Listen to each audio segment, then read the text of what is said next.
Forward.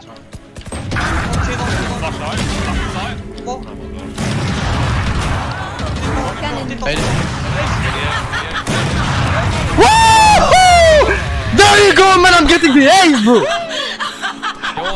Come on, laugh, Reno, laugh! Bonus on the other side. Sixer does go for the contact phase. There's the first screen with the response, though. Luckily enough, as he is the headshot machine, he can take them down with these fantastic one-taps. There's the response as well. Molotov going to go out, try and force them out of position. No one has any a reason to peek, but he starts to make it work. Snods gets the second frag. 30 seconds left on the clock as Scream will push his way in. He's a bit of a killer with the Kalashnikov as he makes an absolute meal out of the round. Takes down Snatchy. Can he find the last one? Clears the angle, knows his location. Scream gets it as he brings it back. Quad kill for Scream and a round for Envious. The counter, rather, of popping down the ult, pushing mid to catch them on the way and Scream. Oh my god, man! Headshot after headshot! Headshots. One of the most important aspects of any first-person shooter. Whether it's an AK in Counter-Strike, a Vandal in Valorant, or a bolt-action rifle in Fortnite, headshots are an easy way to outplay and instantly kill opponents. The best players can click heads with insane speed and accuracy, but since the dawn of Counter-Strike's competitive scene, there has been one player who has consistently been the best at this skull-popping, brain-blasting behavior. Of course, it's none other than Adil Scream Benrlitom, the 26-year-old Belgian superstar. And we do see Scream, the last man standing. This could be match point. Scream still alive and kicking. 2 players to find, 40 seconds to do it. Bomb is not to his hand. He's got a safe pickup on that one. So, can he do this for the French side of time? Oh my god! What? Scream goes huge! Beautiful play! Scream first got into the competitive shooting experience when his older brother introduced him to Counter-Strike Source. After dominating in-game, absolutely decimating opponents with his signature one-tap style, he decided that it was time to take things to the pro scene.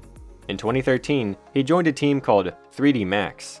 The combination of the young talent led to insane plays from 3D Max, and even helped them to dethrone the former leading team in French Counter-Strike, VeryGames. After that, there was nothing stopping the two French aim gods. Enemies trying to hold the bomb site couldn't even get a shot off before their cranium was turned into oatmeal. Enemies trying to push had no chance to use tactics to their advantage, because the moment they started their plan, there was Scream, ready to strike.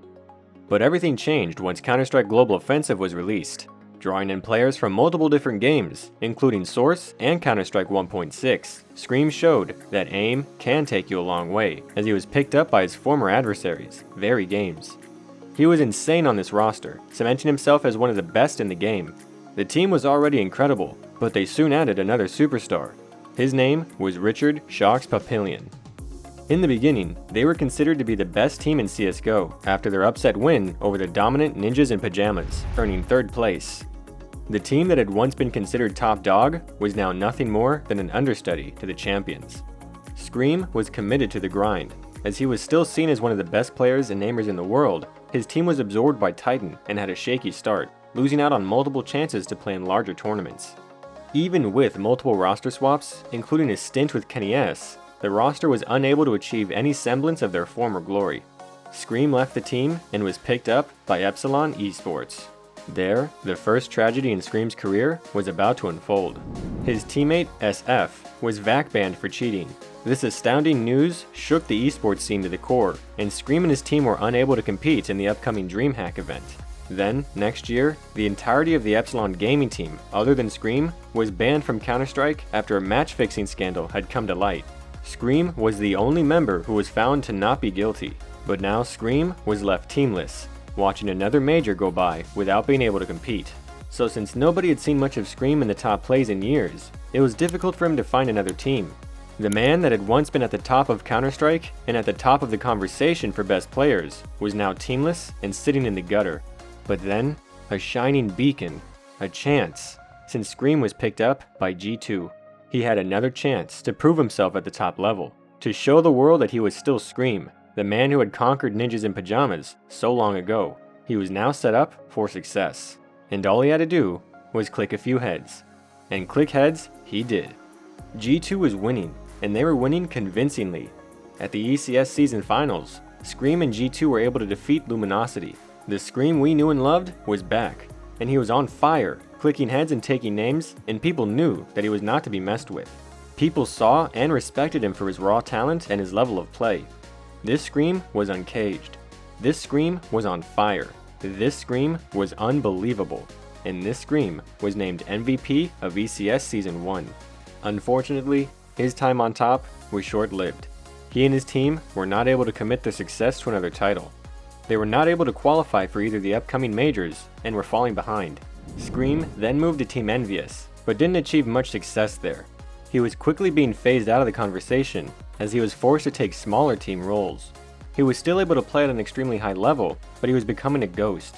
He was thought to have been gone from competitive play for good after almost 9 years of professional play, but then, Scream was gifted another shot. On August 7th, 2020, Team Liquid announced their roster for VeryGames' new competitive first-person shooter, and among other names, Scream took center stage. Vision réduite. Allez, Ouka. Leur vision diminue. Jette à Ouka. Encore un blanc. Et un avant. Là, c'est PPP. Omen, PP. Aucun ennemi. Dude, I'm sick. TP là.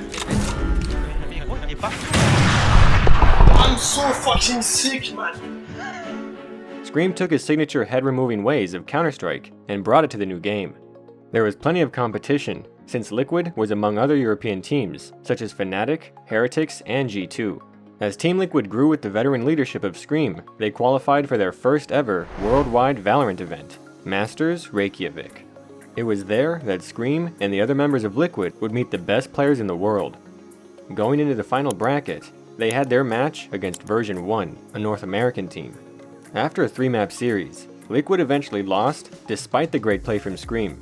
However, the lower bracket was where they made their run, swiftly 2-0ing Crew eSports, an Argentina-based team that had just beat Shrek eSports. After their win over Crew, they returned with a vengeance, again winning in a 2-0 fashion, this time over Ninjas in Pajamas. Unfortunately, this was the last that Liquid would be winning in the tournament, as their next game was against Fnatic, a European super team with some of the best talent in the world. Fnatic had the upper hand in most of the series, beating Liquid in the same way they had treated the past 2 teams, with a swift 2-0, knocking Liquid out of the tournament. They ended up placing 4th overall in the tournament, which in and of itself is no small feat. With the new talent on Liquid, as well as the veteran leadership of Scream, this team still has a chance to make headlines. With more practice and coordination, Liquid can contest the highest ranked teams, such as Sentinels and Fnatic. This team is here to stay. As Scream's chapter in CS may have ended, his new chapter in VALORANT is just beginning.